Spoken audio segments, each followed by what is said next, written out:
नमस्ते दोस्तों, आज हम लोग देहाती चैता गाने जा रहे हैं। अगर आप लोगों के चैता अच्छा लगे तो लाइक कीजिएगा, कमेंट में बताइएगा कैसा लगा आप लोगों के, और सपोर्ट कीजिएगा। नए होंगे तो प्लीज़ सब्सक्राइब कर लीजिएगा ताकि हर वीडियो का नोटिफिकेशन आप लोगों तक के मिसी तीसी गेहूँ काटी गेहूँ चनावा हो, के मिसी तीसी गेहूँ काटी गेहूँ चनावा हो, छोड़ के तू आजा बंगलोर ए सजनावा हो, छोड़ के तू आजा बंगलोर ए सजनावा हो। खोल ले बा मुँह मटर मसूरी खेसारी हो,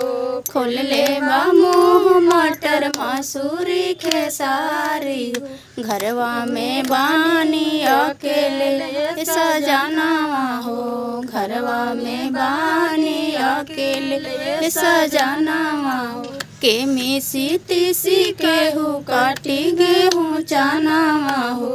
के मिसी तीसी गेहूँ काटी गेहूँ चनावा हो, छोड़ के तू आजा बंगलोर ए सजनावा हो, छोड़ के तू आजा बंगलोर ए सजनावा। खेतवे में झोरे झोरे भइल बयाना जावा हो, खेतवे में झोरे झोरे भइल बयाना जावा हो, छोड़ के तू आजा बंगलोर ए सजनावा हो, छोड़ के तू आजा बंगलोर ए सजनावा हो। अभी ओले मानवत हमार ए सजनावा हो,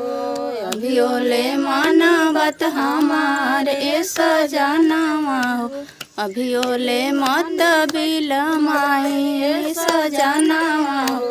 मार देही पत्थर पानी हाथे नहीं आई हो, मार देही पत्थर पानी हाथे नहीं आई हो, छोड़ के तू आजा बंगलोर ए सजनावा हो,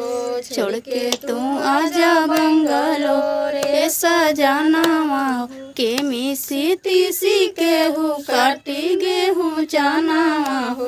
के मिसी तीसी गेहूँ काटी गेहूँ चनावा हो, छोड़ के तू आजा बंगलोर ए सजनावा हो, छोड़ के तू आजा बंगलोर ए सजनावा हो।